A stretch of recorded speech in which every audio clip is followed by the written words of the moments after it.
Right, good afternoon, folks. It's always a delicate moment as to how to start these presentations, but it's an absolute delight and pleasure to have the folks that have joined us for our webinar.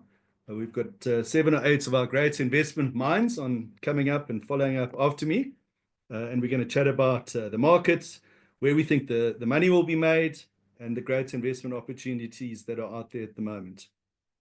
I'm going to start off with just a short introduction. I'm not specifically covering one of the market segments, and we're going to tell you where the money will be made in Q4 24. I think just as a reminder, for those of you who are new to Anchor, we're a 12-year-old wealth and asset management business. This is the first time we've done a webinar. We have included Credo, which is a business that we've combined with.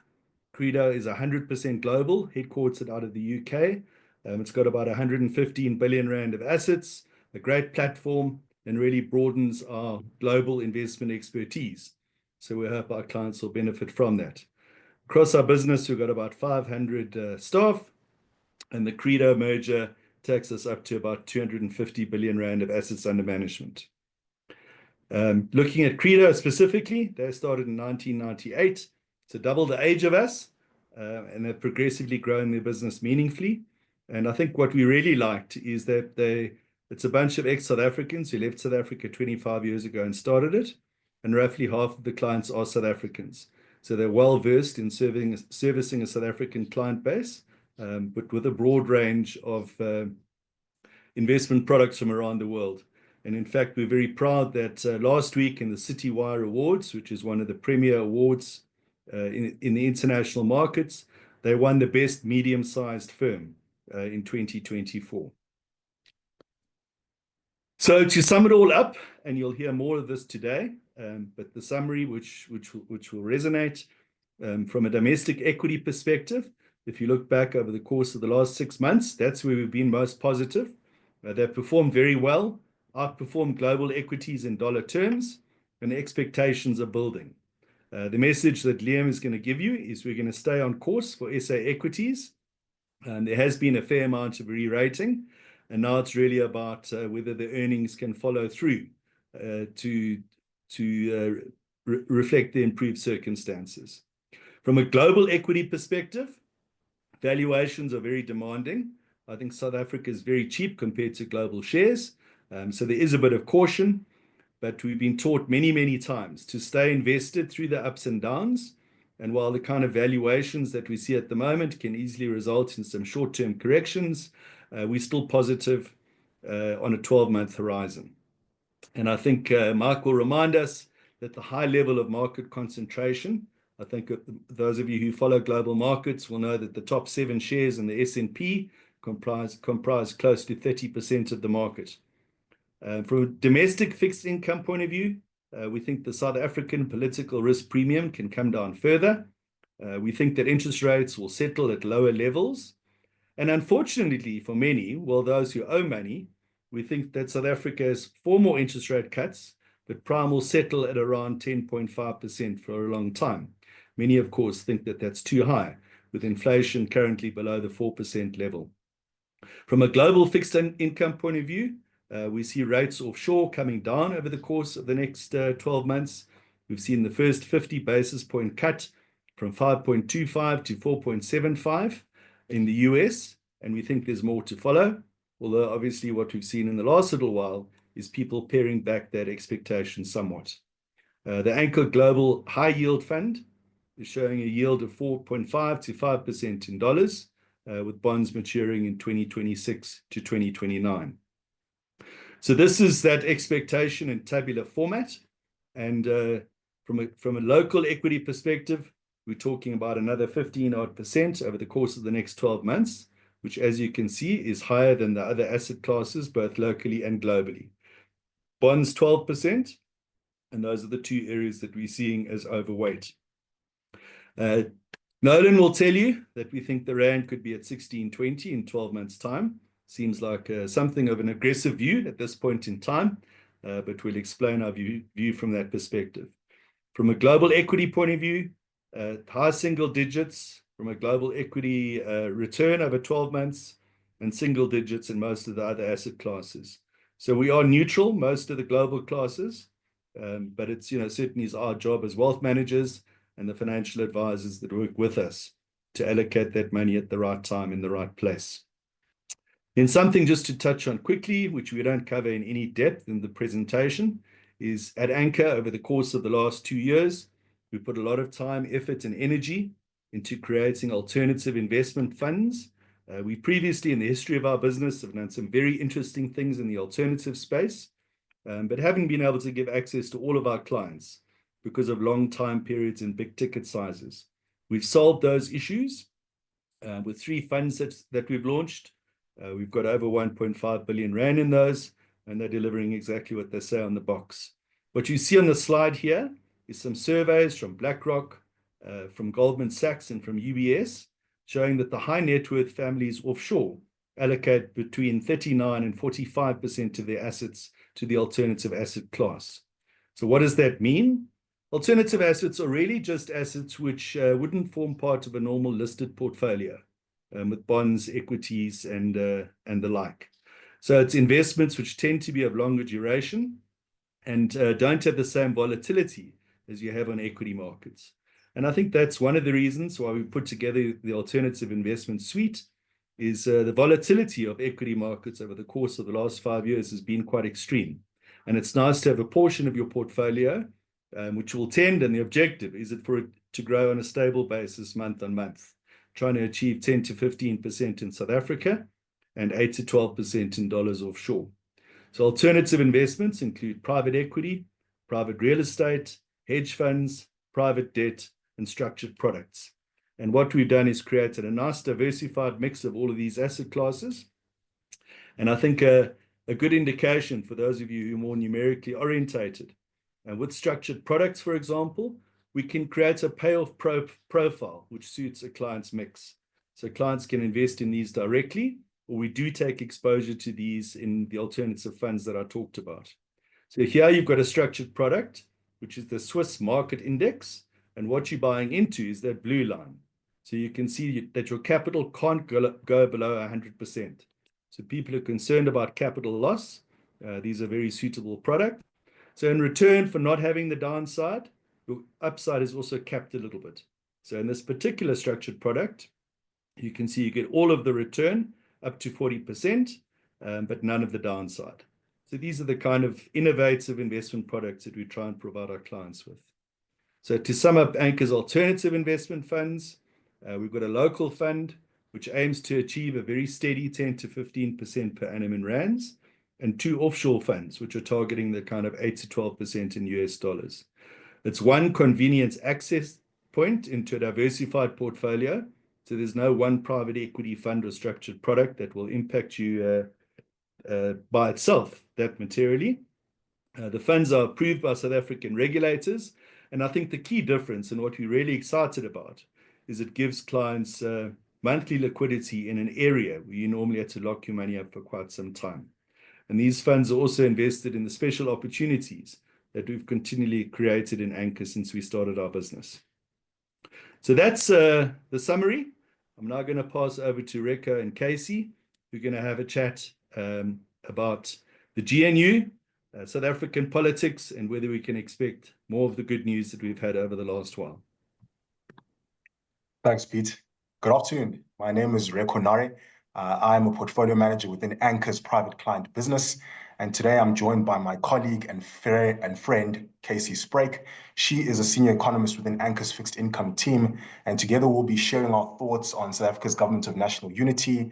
We'll be evaluating the sustainability of the recent positive momentum that we've seen within the country, all as a backdrop to Anchor's constructive view on local equities and local bonds for the next 12 months.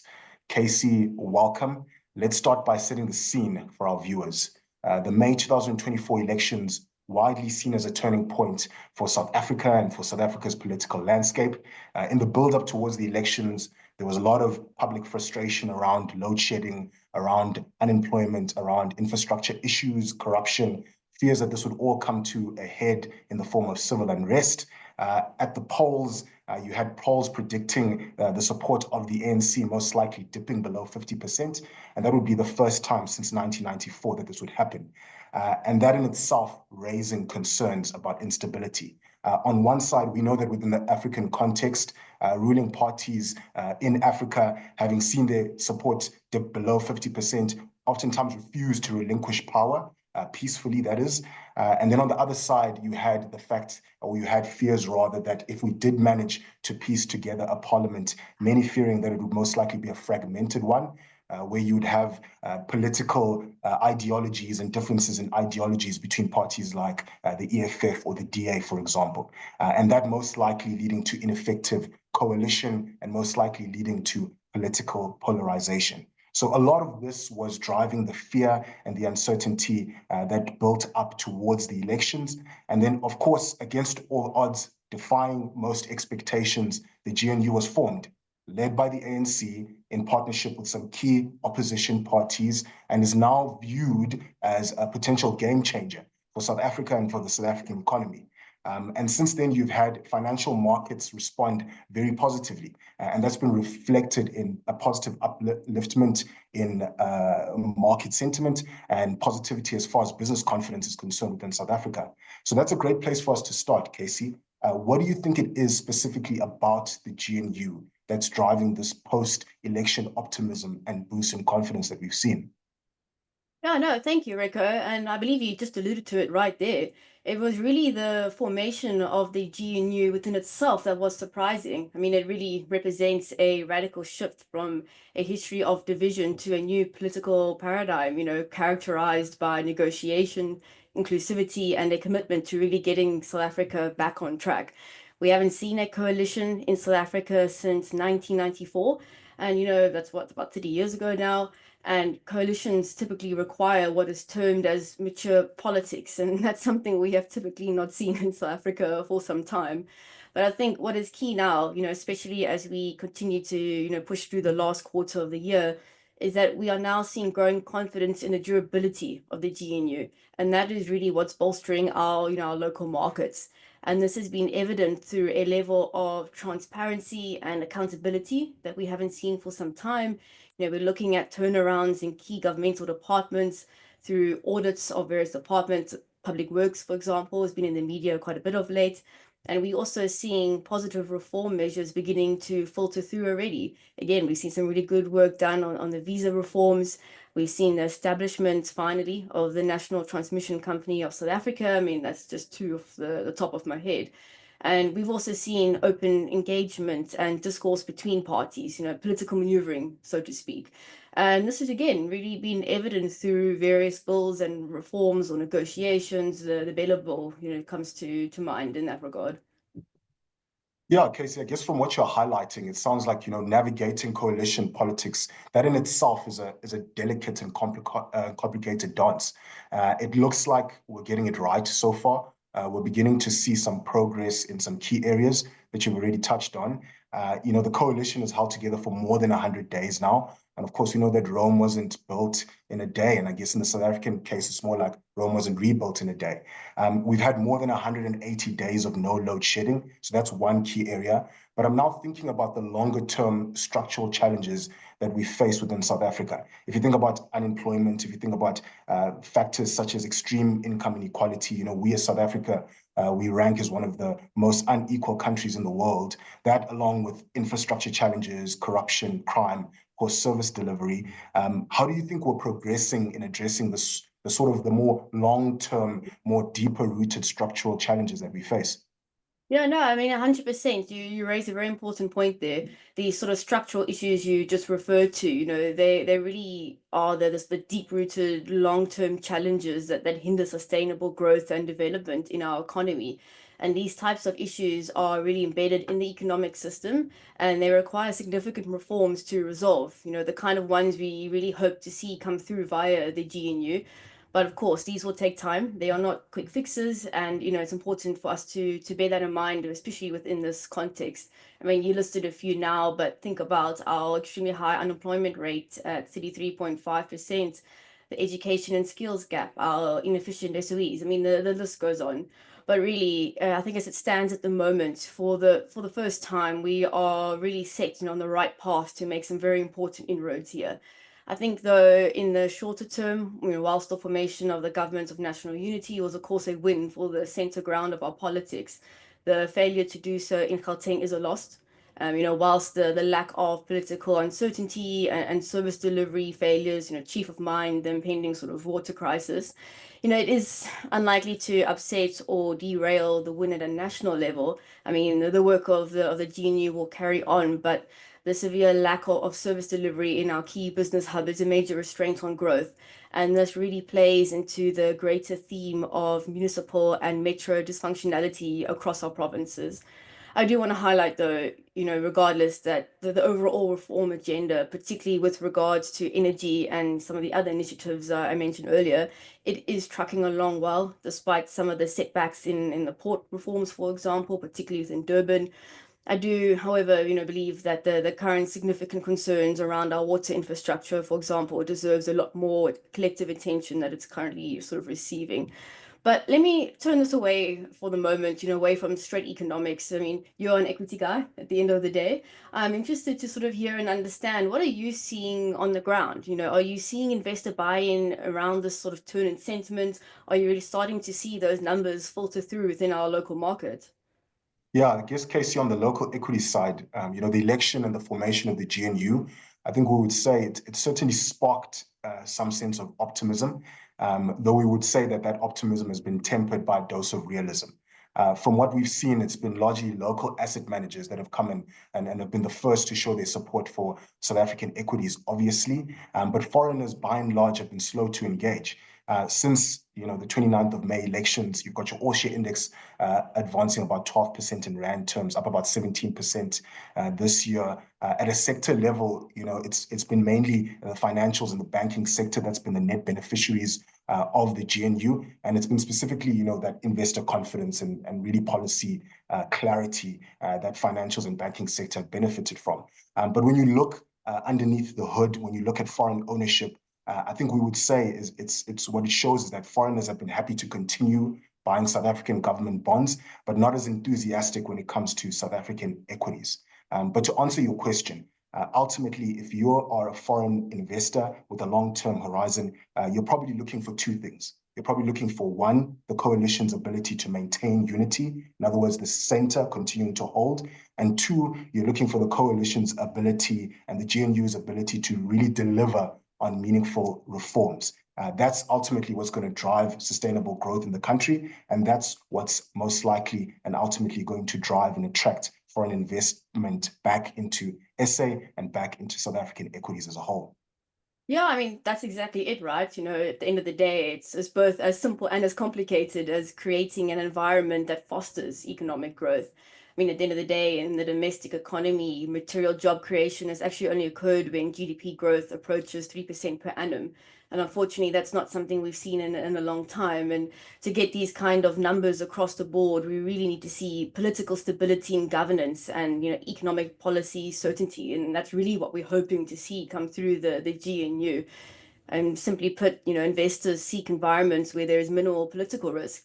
So South Africa really needs to ensure that through the GNU, there's transparent, stable governance with consistent policy making, ideally free from corruption and political uncertainty within these sort of policy structures. Strengthening institutions, the rule of law, and effective management of public resources is critical to building investor confidence.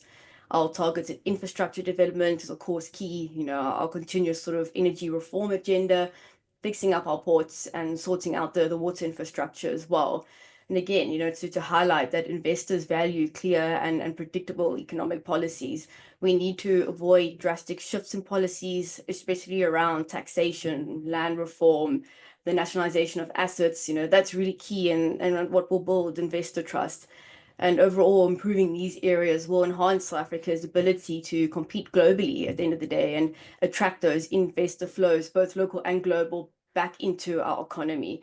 And I think that is really the sum of the points we actually really want to make here today. And the message we would like to drive home is that we need to see tangible growth outcomes to really sort of see those numbers come across the board and to reinstall confidence back into our economy. And I think on that note, that's a good point to sort of tie up and hand back to Liam, who will now take us through the local equity market.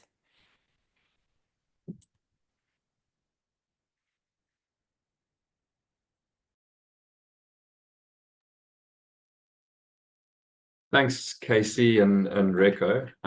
Listen, I think that was a great discussion on where we currently sit, and I mean, and obviously very topical for everybody, especially if you're living in South Africa, in terms of how it's going to impact your life going forward on a day-to-day basis. But in terms of trying to tie that back to a view on South African equities, and we know that in South Africa about half the local market is quite tightly correlated to the domestic growth prospects of the country. There are obviously other factors that you have to take into account when formulating a view on the path of travel and total return outcomes for South African equities.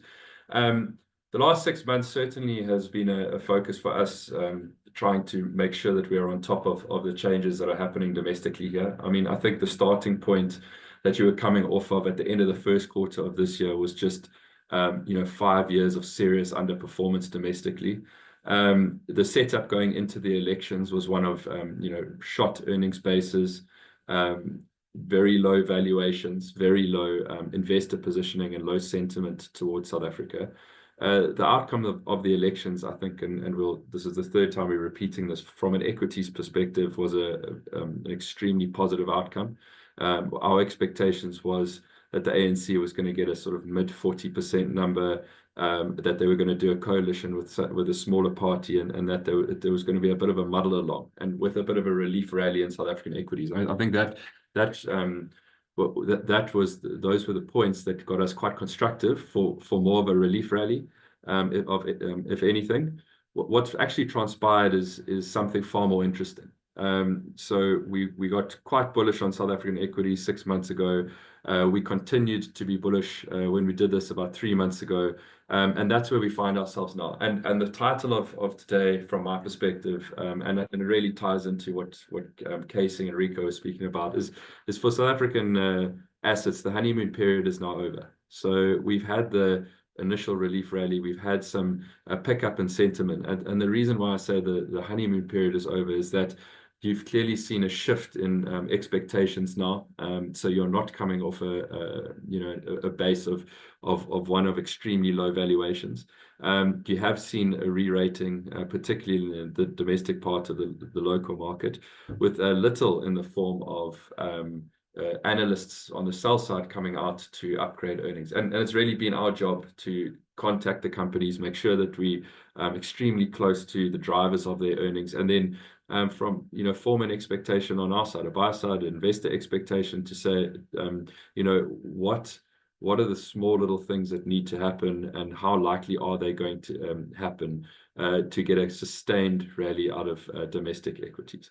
And where we currently find ourselves, we are going to stay the course. We are still pretty constructive on South African equities. We think the changes that have transpired in South Africa, while haven't necessarily yet materialized from an earnings point of view, we think that the potential is certainly there for an earnings cycle, the like of which we haven't seen for the best part of a decade.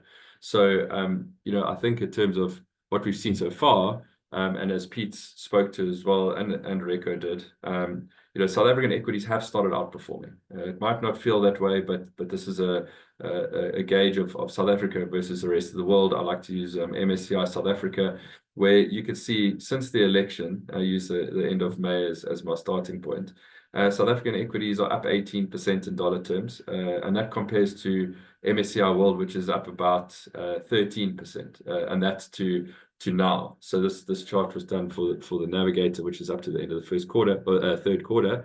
But if you continue along this month, you still got quite healthy outperformance of South African equities, and MSCI emerging markets, which is something that we probably tighter correlated to, is only up 10. So South African equities certainly a standout performer, and as Reko alluded to, this is driven locally. The investor positioning globally is still very light on South Africa. In fact, just before this, JP Morgan released their statistics on investor positioning, and South Africa is still, it's hard to believe, but it is still held as an underweight position in global emerging market funds in aggregate around the world.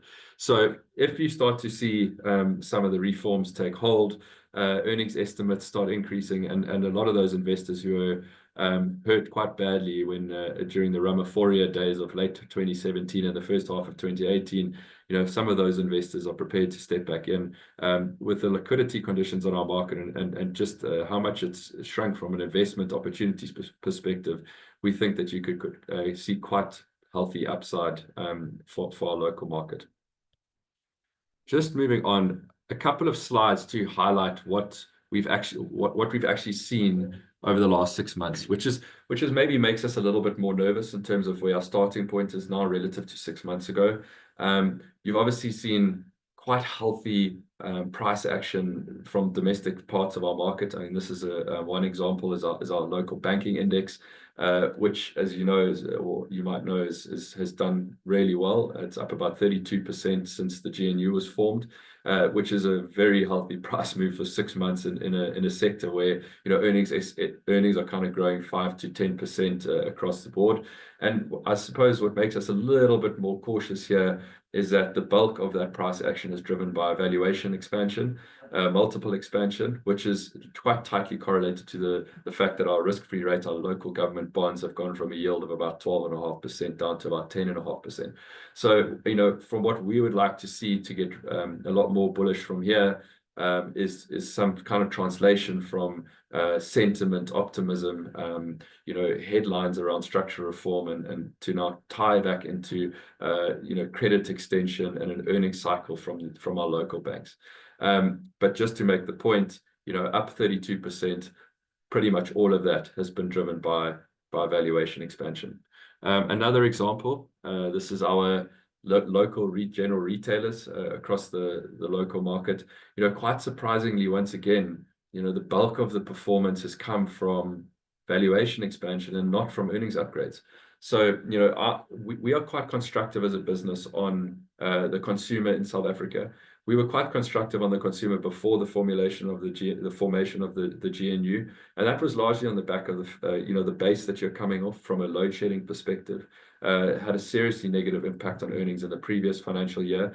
But then also interest rates coming down, fuel price seems to be coming down, the currency is strengthening. These are the types of factors that we think is going to stimulate additional demand going into this December trading period, which is also an important point to make. I think our expectations as an investment team is that we have positioned for quite a strong festive trading period in South Africa. It's an assumption that we are making, no doubt. We are trying to keep very close to the companies. There's still quite a lot of caution on the side of the companies that we speak to in terms of their positioning going into the December period. But we actually think you're going into this is the first festive trading period that South Africans are going into for probably about 6 years now, where the prospects for next year are looking at far greater than what's gone on in the rearview mirror. So I think there's certainly an extra bit of optimism, and that optimism hopefully translates into an additional revenue for these companies. And where operating margins are in South Africa, particularly in the retailers, we think that there's so much leverage to the upside with 5 to 10% additional revenue. So that is really a position that we've taken. We took it about 4 months ago already, so it's something that we've been pre-positioned for going into December. But we will keep very close to the news flow there. We are not going to be afraid to admit that we were wrong, or that we're not going to be afraid to change our minds if it turns out that this doesn't materialize.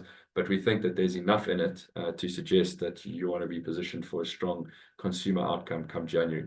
And in terms of the honeymoon period, because of where we are now, we certainly need to see that earnings delivery to kick off a sustained rally in domestic equities. And then something that moving on to something else that we've been discussing for probably about 6 months now, but really it's been about 18 months of waiting and expectations having built. Our local equity market's about 1/3 exposed directly and indirectly to China. In addition, I think China also is a big driver of emerging markets and sentiments towards emerging markets. It really sets the tone for what happens in EM and how and South Africa is certainly a price taker in terms of that. But growth expectations in China have been coming off for a while now. And I think coming out of COVID, their lockdowns, which was in the last quarter of 2022, I think the growth has been underwhelming and continuously slipping to the downside. So investors, and ourselves included, started building up expectations in terms of what their policy response was going to be. We've waited a long time, but it seems at the end of September, you started to see the first tangible evidence or sense of urgency from policymakers in China. They've got some structural issues that they need to sort out in the economy. The property market has been one that's given them a lot of grief over the last couple of years. And it's been interesting to see their approach. I mean, from our perspective, in terms of the announcements that have been made, largely focused on reflationary type moves and interest rate cuts. On our numbers, about 1 trillion RMB of liquidity has been injected into their market. And the initial response was very positive for financial assets. I mean, that additional liquidity that got pushed into that market really sparked quite an astonishing rally in local equities in China. And as a result, the South African stock market generated an additional 2% just on the back of that. So a nice little bit of optionality that sits there. Expectations still quite low, lots of bearish investor positioning and sentiment towards China. But it seems as though policymakers have now opened the door, and we expect to see more response from them in the coming months on that. Just to finish off, always like to chat through a few positions that we've got in our local equity funds and mandates across our business. When the GNU was formed, we almost set up a little task force or task team inside the investment team just to say, guys, we are completely on top of the changes that are happening, and how do we capture this? I've just highlighted about 6 companies there that we invested in, and some of them we had been invested in before. Some of them are new positions that we've put on, but that little portfolio we think is really well placed, and ticks a number of boxes for us. In terms of, are we getting the gearing towards the South African economy? Where does the earnings base sit now relative to where we think it could be within an adjustment higher on revenue or volumes by 5 to 10%? And we think that these operating models are very good. They tick our quality boxes for most of these companies, and the business model over time, a lot of them have been proven. If you go all the way back to our institutional memory, which very, very many years now, these companies have been proven to deliver in an economies that can grow sort of north of 2%, approaching 3%, which we think there's potential for. So that's really the local equity message. I think I'm moving on to Nolan after this, if I'm not mistaken, to discuss fixed income. Actually, Mike, do you want to take it?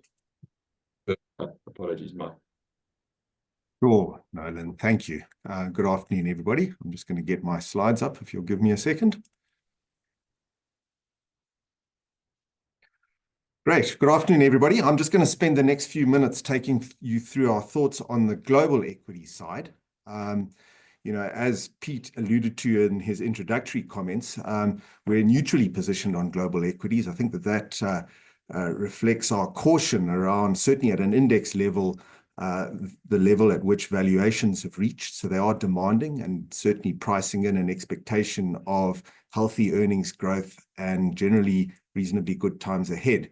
But what that really does hide is the degree to which a market is really a bunch of equities, and it's at the individual equity level that we can remain most optimistic, and we continue to see lots of opportunities in companies, particularly those outside of the sort of AI story, which has been the real theme of 2024, which have maybe been left out to some degree. And valuations are attractive, and they tick many of our boxes in terms of quality.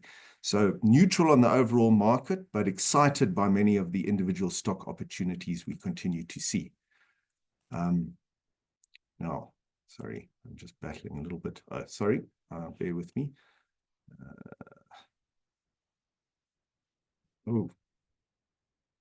Sorry. Now, if you consider that your lens on the world, if it was framed entirely by what you see in the news every day, it would be very hard for you to appreciate just how strong equities have been over the last 2 years. There's any number of risks out there. I think many of those pictures there will be familiar to you, whether it's migrants or the outlook of the US policy after elections, whether AI is coming for all of us, or the demographic disaster unfolding in China.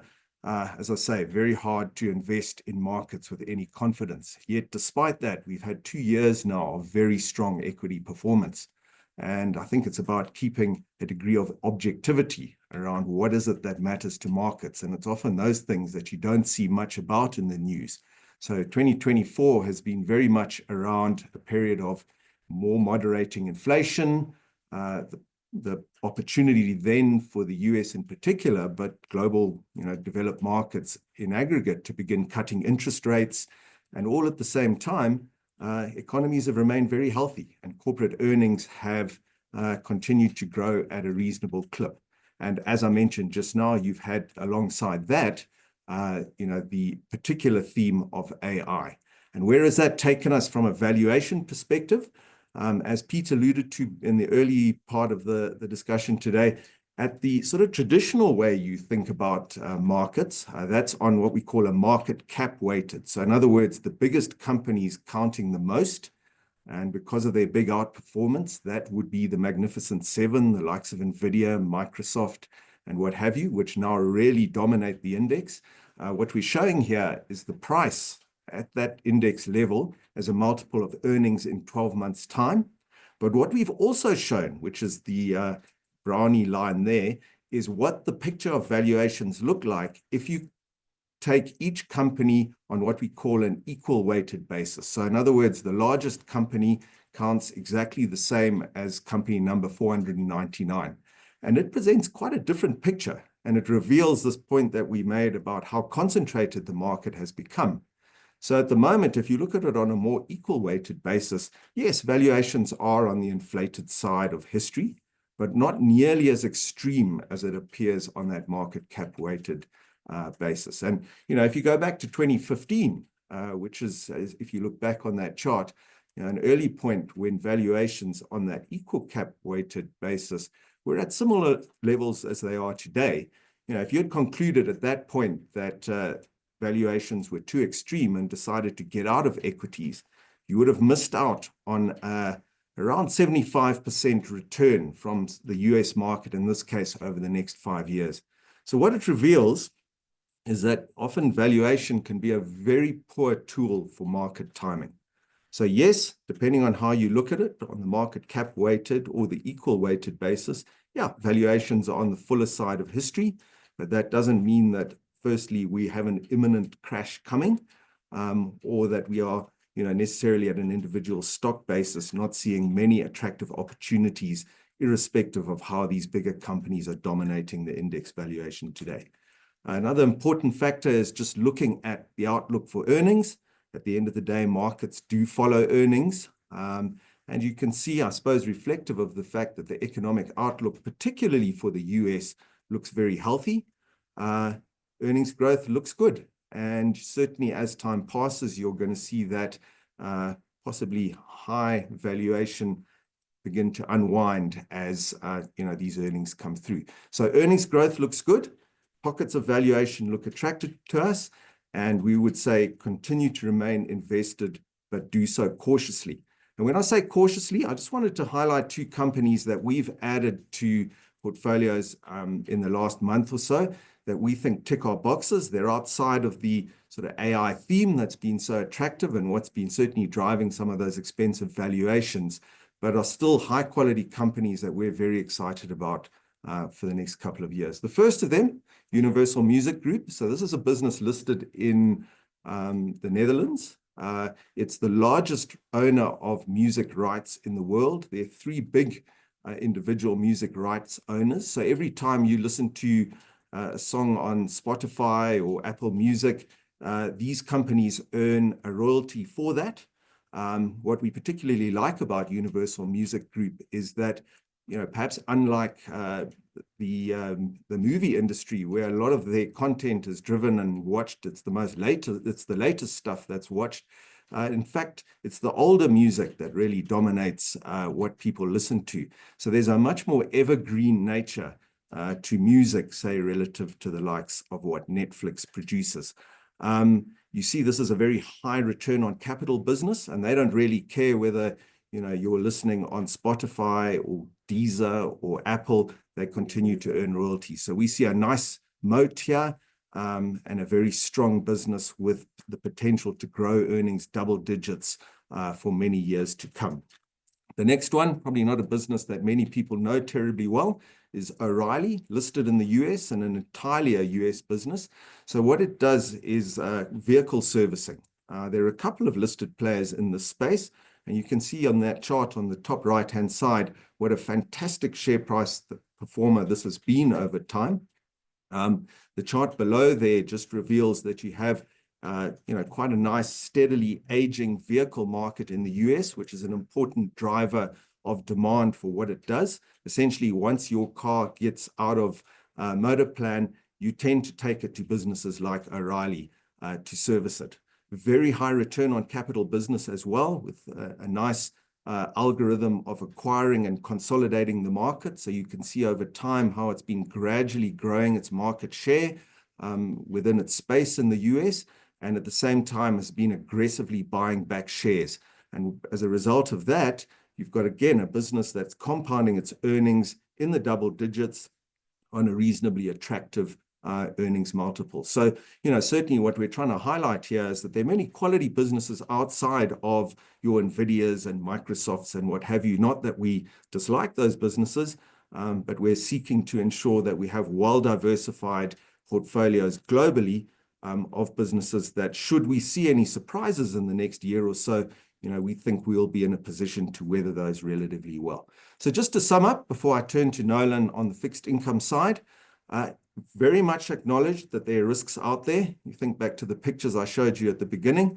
However, we think that we're still in a situation where the opportunities, which often you don't see so much in the news when you turn on CNN every day, outweigh those. We think the COVID distortions, which have caused inflation, are now receding. Interest rates are coming off, which generally creates a better environment for companies to grow earnings. And importantly, it seems to be happening at a time when economic growth remains reasonably resilient. Whether we see more news on the China stimulus remains to be seen, but certainly for as long as we're seeing strong, healthy corporate earnings growth, I think the message remains, stay invested in equities, but do so carefully. So that's it on the global equity side. I'm going to then hand over to Nolan to bring us home. Thank you. Thank you very much, Mike. Appreciate it. And hi, everybody. It's absolutely wonderful to be back here. It falls upon me to actually end up to take you through to the end over the next 15 minutes or so. My name's Nolan Wapenaar. I'm Co-Chief Investment Officer here at Anchor Capital, and I'm also responsible primarily for the fixed income side of things. So, a lot has been said already, and I'm going to jump the domestic environment, domestic bonds first. I think that's where the great excitement has been over the last quarter. I'm going to unpack what's happened and then head over to the US, where I'm going to chat with Thomas for a few minutes. And I actually want to start where we ended last time, if you were on the webinar last quarter. And that's looking at the buildup of the fair value of the South African bond. So what we've got here is a chart which shows you right at the top line, the squiggly line. That is the fair interest rate for borrowing money for 10 years in South Africa. It's effectively the South African 10-year bond yield. And what I've done is I've charted that over time, and then I've put a red vertical line in the middle of it all, which shows you where we were last quarter. So you can kind of see from that line, everything to the right is what has happened over the last quarter. And our thesis last quarter was that the political risk premium in South Africa was too high. It was going to reduce. It did actually do that. And you've seen bond yields come down. You can actually see over that quarter, yields have come down. How do we look at the South African bond yield? Well, basically, right at the bottom, you've got that brown patch, which is our starting point for bond yields. and that's the US 10-year bond yield. We then take that, which is the global price of money. We add to it the sort of darker blue line, which is the cost of credit insurance against South Africa, so insuring for the South African credit risk for 10 years. And then finally, you've got the sort of lighter blue on top, which is the currency differential. So, US bonds trade in dollars, South African bonds trade in rands. There's a mathematical adjustment we have to make for that, which we do. And right on top, you've kind of got the political risk and the liquidity premium for the bond. As we said, our thesis was that would reduce. And what I'm really going to do is take those and unpack those factors and how they've moved and what our view is going. But before we do that, why do I get so excited about yields coming down? So if you really look at it, the yields over the last quarter have come down by 1.03%. And yields coming down, bonds move in the opposite direction. So you start to see capital gains on bonds. And a small move of 1.03% means that our bond fund over the last quarter reported just over 11% of returns. So it's actually very sensitive to those yields coming down. And if we think further, reductions in yields and interest rates are likely, fixed income becomes very, very appealing across the board, actually. Fixed income products were quite attractive last quarter. But now looking at those individual components of what really moved. So here what we do is we actually reconcile the movement. So I take the yield on the 30th of June, 11.39%, and I look at everything that moved, and I get to the yield at the 14th of October, 10.36%. And that political risk premium, that white bar right at the top, that has reduced that has reduced by 0.48%. The cost of credit insurance reduced by 0.5%. And then the other factors I've all lumped together because the impact, and that's that sort of currency adjustment I made and changes in US yields. Now, the point I want to make here is if we look at what's really moved, political risk premium and cost of credit insurance, those are the factors that are driven by investor sentiment. And it's that positive investor sentiment that Casey and Reko spoke about, that Liam then expanded upon, that has come through bonds as well. So the key question is, can that improve further? Is there scope for that to come down further? And the answer is unequivocally yes. There's definitely further opportunity within bonds. I think that we've seen a lot of that honeymoon period that Liam was talking about. But if we do now start to see sensible policies taking hold, if we continue to see improved governance at state-owned enterprises, it builds confidence. And realistically, looking at historic norms for our political risk premium, and looking at global norms, I think it's very plausible that we could see another 0.5% to another 0.75% further reduction in these costs and a further reduction in South Africa. So from that perspective, I think that there definitely is further opportunity in South Africa as long as we start to see the actual political reforms taking hold. On top of that, though, looking at the bottom, perhaps the biggest surprise is the effects driven by interest rate changes have been very, very small.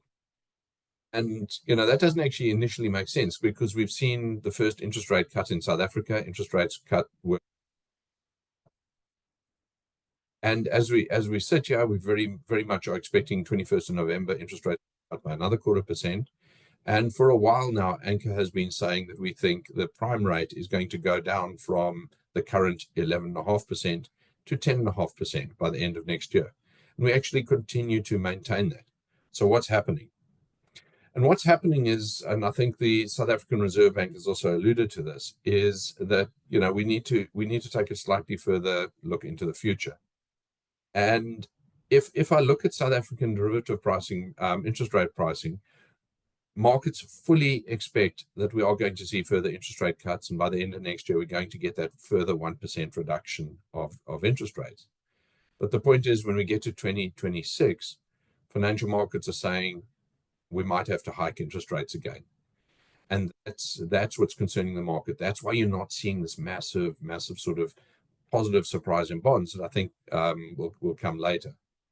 Why does the market concerned about inflation in 2026? Why does the market think we need to potentially hike rates? Well, simply put, Eskom. And you've got this scenario where the governor of the Reserve Bank is saying we want to get inflation to somewhere around 3%, depending on your view on using the inflation target. And you've got Eskom saying, no, sir, we'd like to hike the cost of electricity in the country by 36%. I'm afraid those two don't reconcile. You can't have energy costs going up 36% and average inflation at 3%. So the market is saying, look, if Eskom does get everything at once, coupled with other inflationary factors that will be there at that point in time, food, going to get this situation where South African inflation is closer to 6%, and that is worrying. That means we may well have to hike interest rates again back, in 2026. So the market is saying, look, I'll give you a little bit of credit for the fact that you're cutting interest rates, yields will come down a bit, but we're worried about the longer term impact, and we need to see some sort of sensible plan of managing these inflationary pressures in the economy. Overall, Eskom has never got exactly what it's asked for from NERSA. I don't believe it all this time either. So from that perspective, I think there are potentially further upside surprises for bonds. So pulling it all together, what do we think about domestic fixed income? The political risk premium still can come down further. We think that interest rates will, over time, actually settle at lower yields than they are right now. It's going to be a journey to get there. We think that there are 4 more interest rate cuts in the cycle. Prime at 10.5 is a number we've mentioned a few times. And it's a good time to lock into fixed rate investments, to move towards the Anchor BCI Flexible Income Fund, for example, because that gives you a good balance of stability, capital preservation, while looking to lock in higher yields as interest rates start to go down. Turning our attention to the global environment, it has been one of the most fractious and interesting sort of election cycles in the US for many years. I've asked Thomas Hendricks, who spoke to us last quarter about the election, to hop online again and just join us and give his views. Thomas, are you there? Yeah. Hi, everyone. Hi, Thomas. So, Thomas, a lot has changed, a lot of interesting noise and out of the US as we. Where are things standing? What are the election polls saying? What are the betting markets saying? How are you interpreting this? Yeah, so I think one of the most interesting things about the last sort of 3 or 4 weeks is how the polling and betting markets have started to diverge somewhat. So what we're seeing on average betting markets is a Trump win being priced at in the region of 61% and a Harris win being priced at in the region of 37%. Obviously, that's quite distinct from the polls, which at a national level are seeing something a lot closer to 50-50, with, depending on who you ask and the dates of the poll and so on, something more like 48-61, 47-46, 48-46, 48-47, something in that neighborhood. If we then break it down on sort of the state-by-state breakdown in terms of the sort of 5 key battleground states, which are Nevada, Pennsylvania, Wisconsin, Michigan, Georgia, the lead each candidate holds, depending obviously on which candidate you're speaking about, is under 1%. So it's within your sort of polling margin for error, which would suggest from the polling side of things that we're looking at very, very close to a coin flip. Why that divergence exists is obviously something that's being debated as we speak and as we approach the election about a week away. There is the anti-democratic kind of viewpoint, which says people may be unwilling to answer pollsters on their Republican support, which would obviously be then, favoring the betting market outcome. And then there's the other side of things that are just essentially saying that the polling predictions, because they are more narrow, let's say, are not necessarily getting through all of the information that perhaps the betting markets are capturing. From the overall consensus from analysts on the ground who look at these things is still that it's very, very close to a coin flip in terms of the winner of the election, within those margins of error. Thank you, Thomas. So if it is indeed very close to a coin flip, what can we say about the policy outlook for the US right now, and how should we think about that? Yeah, so we were actually just having a discussion not too long ago, and the famous James Carville quote was mentioned, "It's the economy, stupid." 30 years old now, pretty much. But I think if we think about probably the key discussion points from the outcome of the election, those are tax and trade.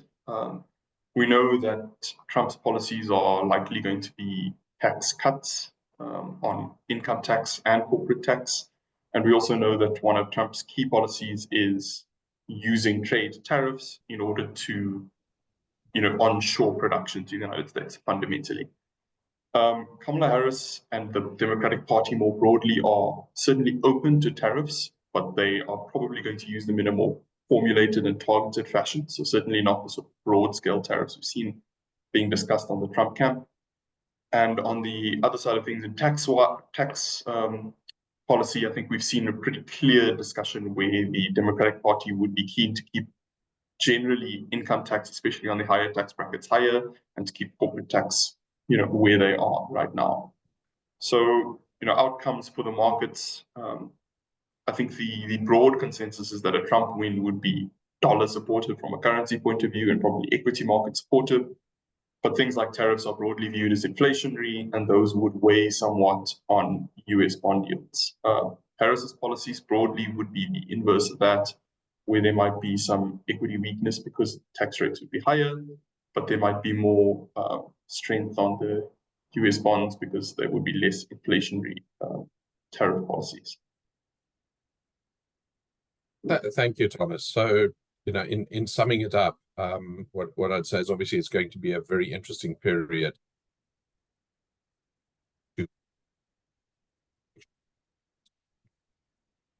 I think, heading into sees, the policies in the short term are going to create a market wobble, obviously. But in the longer run, I think the US economy is quite strong.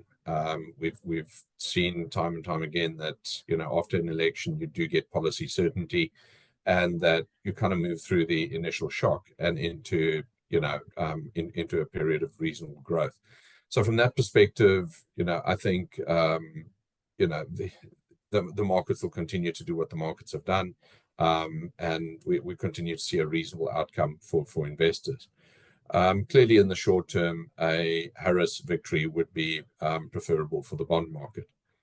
In terms of global fixed income, either way, you are going to see that there are further interest rate cuts coming, the base rate of about 5%. And that means that cash is going to lose its appeal. And that, again, like we were saying in South Africa, you want to look towards locking in term yields, locking in bonds. And we think that the best place to do that is the Anchor Global High Yield Fund, because you're locking in yields of about 4.5–5%, which is still attractive. And the bonds are maturing in 2026 to 2029. So you're locking it in for a reasonable period without taking too much market risk. Finally, just looking at the Rand, which is kind of close to everyone's heart. I've presented this chart, I think, at almost every webinar for the last couple of years. And this chart shows you the purchasing power value, which of the Rand, just kind of that fat blue stable-ish line in the middle, with the black line being sort of the center point. And that shows you sort of economic theory says that the Rand should over time depreciate against the dollar based on the inflation differential in those two countries. And that's what that shows you. The Rand never listens to any model, and you've got that squiggly blue line, which shows you where the Rand actually is trading. And the point is, right at the end there, you can see firstly the formation of the GNU and that the Rand's significantly strengthened since then. But what you can also see is that the Rand continues to trade above what the PPP is. In the context of the globe as we see it, US is going to cut interest rates probably faster than in South Africa, even if at a potentially faster than it was expected previously. In the context of the positive sentiment that continues to pervade around the GNU, in the context of the stronger or better service delivery than we've been used to from state-owned enterprises for a while, in the context of emerging market stimulus coming out of China, it just feels like most of the factors that we talk about are long-run positive factors for the Rand. So yes, in the short term, there's been a sort of bit of a risk-off in anticipation of a possible Trump victory and the US election. But in the long run, there's just a number of these stronger factors that are at play. And therefore, what we think is that, the path of least resistance for the rand is to trend towards its long-term fair value. And we think that therefore it probably in 12 months' time is stronger than where it is today, and stronger than where it was just a couple of weeks ago. From that perspective, we think, and it certainly wouldn't surprise me if over the next year the rand starts trading with a 16 handle on it. I think the messaging we're trying to give is that we should strengthen. There are a lot of factors that will strengthen it, and we therefore are aligning our views with a stronger rand. It feels a long way off right now. Not impossible, certainly not impossible, but I that more likely than not stronger for the domestic currency. So that sums up our view on where the money will be made, both domestically and abroad. And I'm going to hand back to Peter Armitage for a few questions. Thank you, Peter. Thanks, Nolan, and thanks, team. We've got through our views on the market in about an hour. I'd like to just go through the questions that are up there. People who are still online, we've got about 600 people plus. Feel free to add your questions to the Q&A, and we'll kick off talking a little bit about flows. So, perhaps, Nolan, you want to talk a little bit about flows, foreign flows into the local bond market, and then feed that through to Liam, who follows it closely from a global perspective. What have we seen in terms of foreign fund manager investment? You mentioned they're still underweight. Have we seen them coming into our market? How do they do that? What could the possible impact be? Certainly, I think my summation would be we're seeing foreign investors are largely in a wait-and-see mode. Definitely on the fixed income side, we have seen foreign flows in. If I look at the sort of daily flows that the JSE reports, it's been a little bit more positive since the GNU formation. If I look at the percentage South African bonds, that's been creeping upwards again. So foreigners have been buying our bonds, but I wouldn't say they've been buying vast quantities of the bonds. And, as a result, it's kind of been a sort of very gradual approach. Waiting to see these policies take hold. Sentiment is probably more positive. I think more foreigners are looking at us, kicking the tires, thinking about us, but they haven't quite pulled the trigger and made big investments yet. I think that's going to be a big catalyst for price movements when it occurs. Liam? Yeah, I think I'd echo that. I mean, we try and get to the coalface of what's going on. So we speak extensively to other investors, mostly in the UK, but also to some of the brokers who service them. What I can tell you is that en masse, they haven't arrived. There's certainly been some individual cases where companies have seen an increased foreign ownership. I mean, I think something like a Discovery is certainly one of them. Interestingly too, it's when they do come, it seems to be the usual suspects that take the bulk of those flows. So the sort of high quality businesses in South Africa that have been able to execute through a very tough economic environment. But we've also heard of some big sort of investment teams getting sent out to South Africa. Lots of meetings with guys in government, companies on the ground, lots of site visits. So there's certainly a interest without necessarily having seen the triggers being pulled. I will say that South Africa does screen as one of the more interesting stories from a reform perspective globally. You look at what's gone on in Argentina as an example.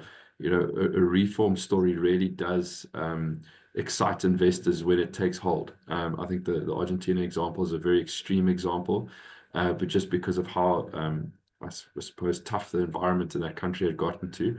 But when a reformist comes in and when reforms start taking hold, investors love it. So I would expect to see a lot of momentum pick up if there is that delivery in South Africa, but we certainly haven't seen it yet.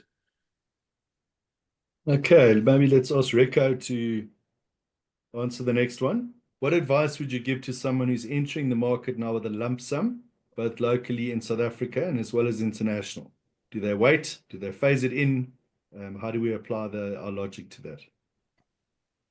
Thanks, Pete. I think if I was to apply my logic to that from a portfolio management perspective, I would say, you know, we even on the portfolio management side, we typically avoid just blindly phasing into the entire investment. So we tend to prefer a more targeted approach. So if you think, I think a great example is Fortinet on the offshore side. You know, we liked cybersecurity walking into this year. We liked, you know, the cybersecurity backdrop. We liked the specific company. You know, it's the only company that's able to design its own custom-made chips. But we felt like the company was overvalued. And then you had, you know, the second quarter results where they had a 1% miss in billings. And then the market sold that down by 10%. So we felt like that was overdone. And that's what gave us the entry point into the company. And since then, you know, it's up about 20% in US dollar terms. So that's kind of the nuances that we then apply within a client's portfolio rather than like an index or overall investment view. We rather apply a stock by stock approach to building positions. So we feel like that's a more prudent and more thoughtful approach to investment management. Mike, your view? Somebody's got some dollars offshore. They want to be an equity investor. How much do they put in the market right now? Yeah, Pete, particularly given where, as I say, I suppose in the South African context, you do have valuation a little bit more on your side. I would, in the US context, be more inclined to phase it, to be honest. You know, there are particular things on the immediate horizon, most notably the US election. So, I mean, at this stage, I would probably be sitting on my hands just waiting to see how that event unfolds.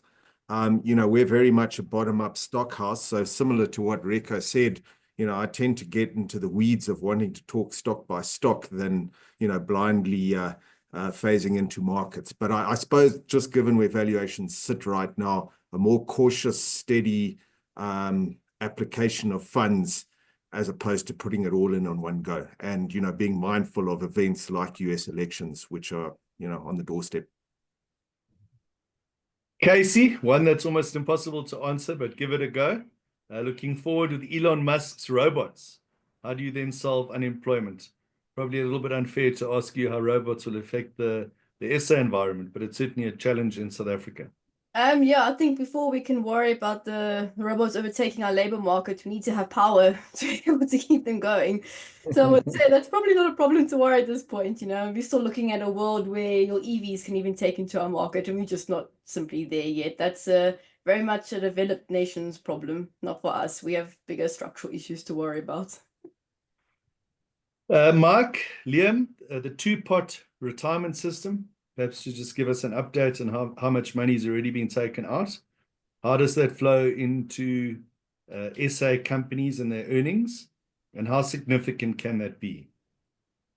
Yeah, I think the initial estimates are that it's going to add about 0.5% to GDP growth.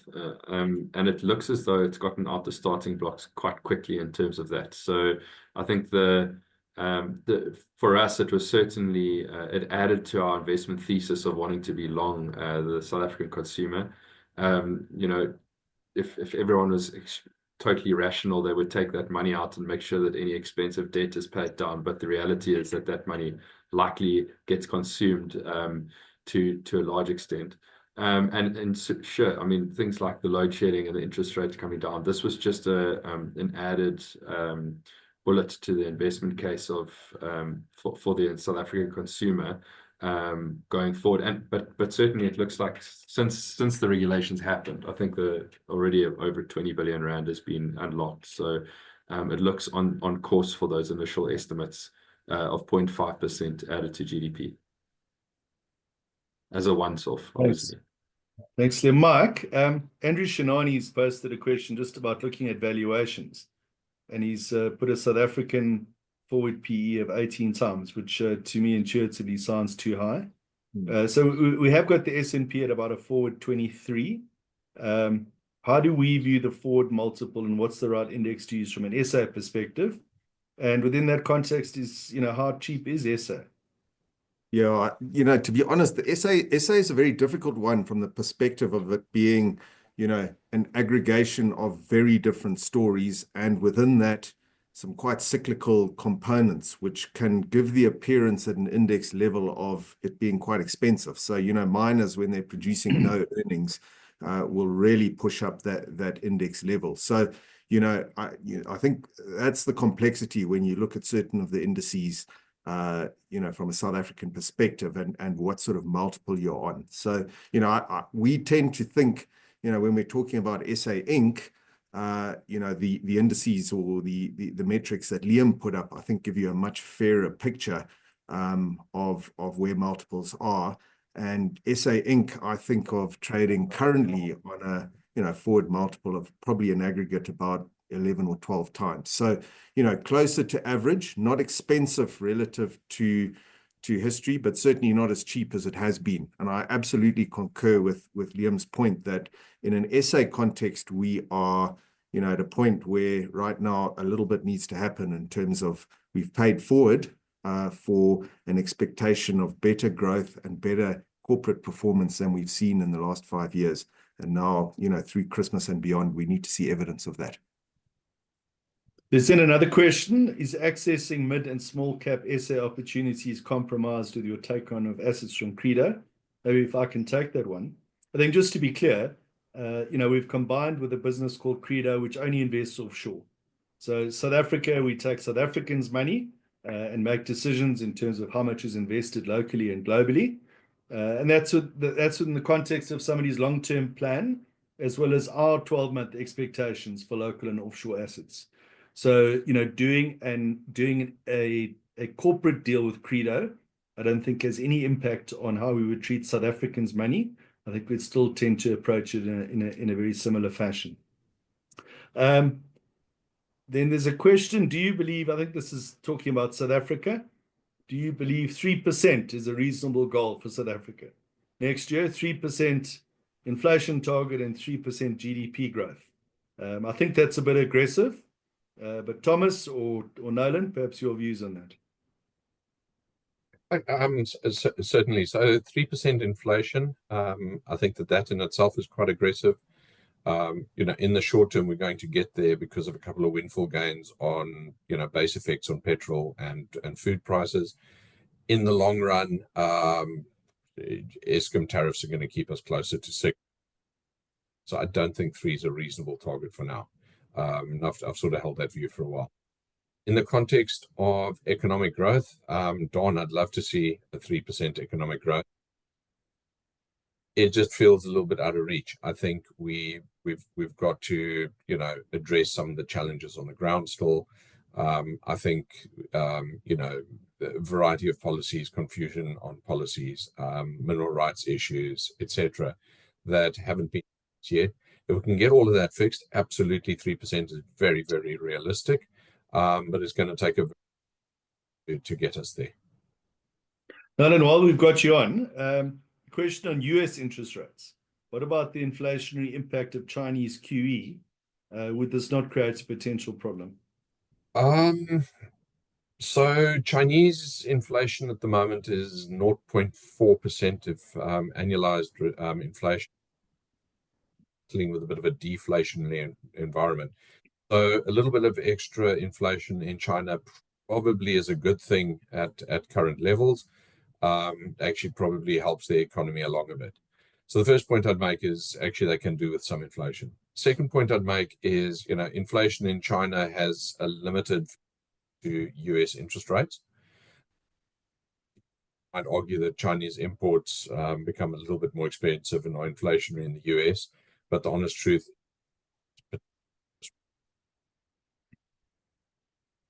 spillover of Chinese QE into inflation and then into the US is very, very muted at this stage. It's just a very good time for them to do QE. Casey, a question about credit ratings, perhaps Thomas as well. Is there any chance of getting upward credit ratings? And what impact, possibly back to investment grade? I think that's probably quite aggressive. And what effect would that have on the local fixed income market? I'll jump in first from an economics perspective, then maybe Thomas can finish off. But yeah, we are quite a while away from any credit rating upgrades. At this point, we'll be happy for just a change to a positive outlook.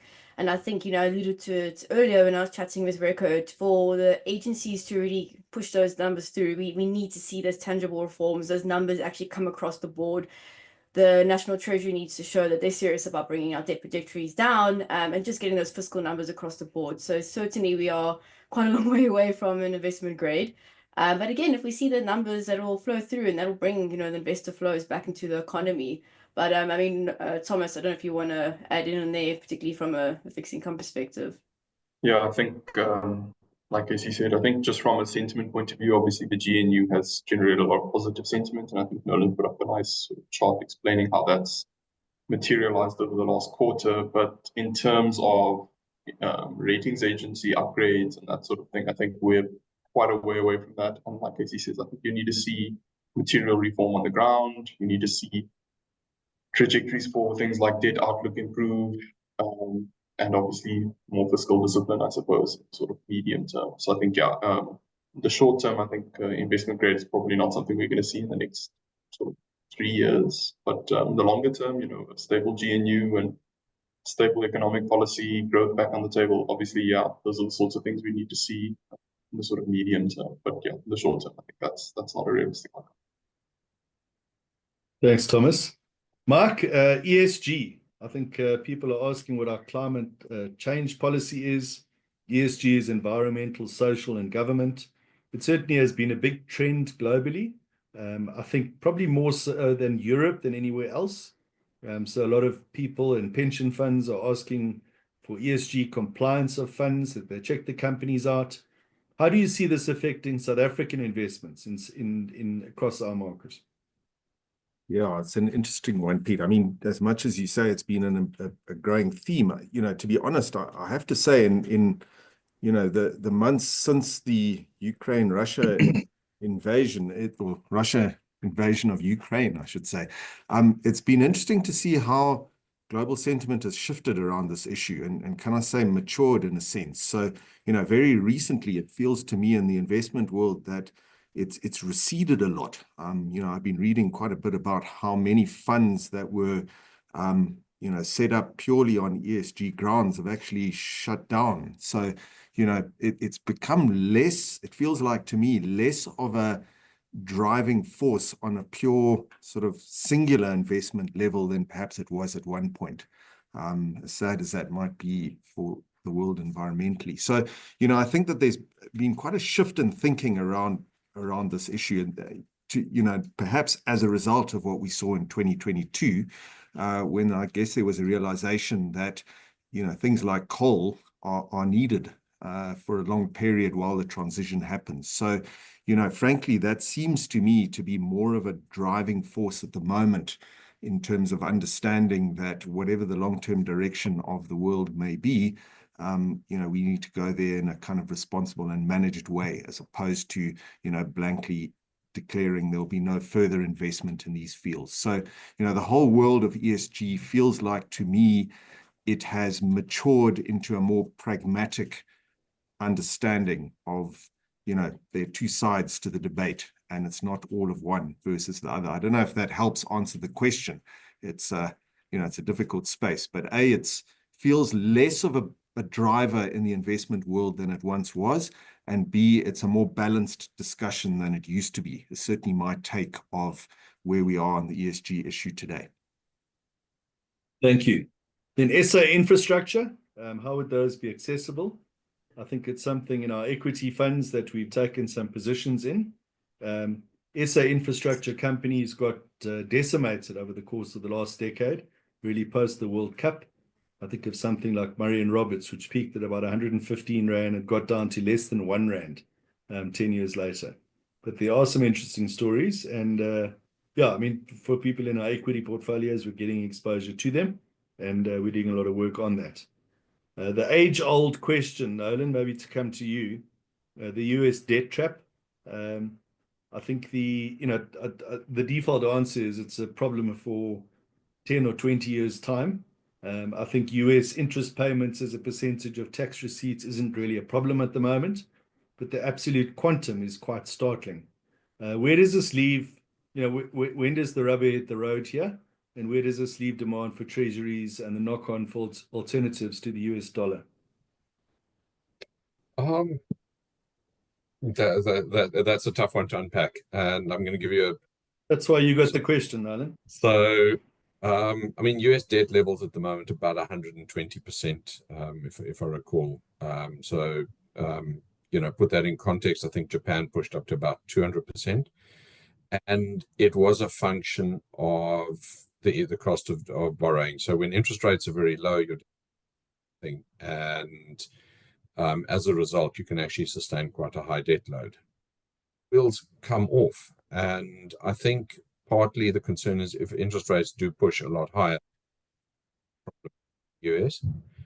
But outside of that, and in the context of the US dollar being the global reserve currency still, it's unlikely to be an issue for the next while. It's kind of almost like, as you say, the next generation's problem. What I will point out, though, is the benefit of the fiscal deficits that the US is running is becoming less. I think their budget deficit this year was about 6%, and 6% of the economy to grow at 3%, and that's kind of means that they're accumulating debt faster than they're able to grow their economy at this stage, which is not sustainable. And while there's definitely runway ahead of them, it's something that they are going to need to bring under control, in decades to come.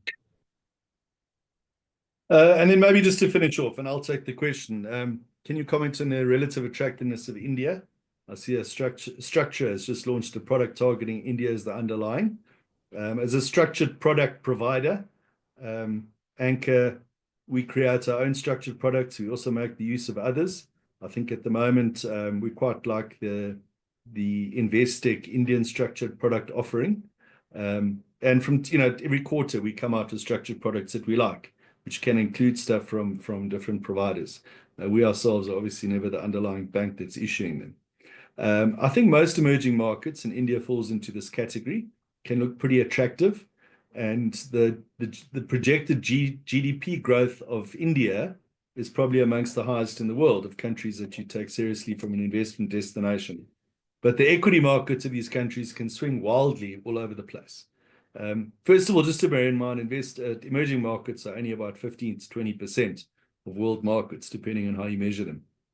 And India's earnings growth has actually far lagged its GDP growth over the course of the last decade, as a lot of the companies that benefit are government owned or not part of the listed market. But structured products are an interesting way to take exposure to these markets with massive volatility. And you can get into a product which limits the downside, takes away quite a bit of the downside, but still gives you some of the upside. So we quite like that, and it's on our product list at the moment. But guys, it's heading on for 3:30. I think that's the allocated time that we put in your diaries. It's been a pleasure to have you all here. Anchor loves the opportunity to showcase the investment brains behind the products and solutions that you see. And that gives our outlook for the rest of the year.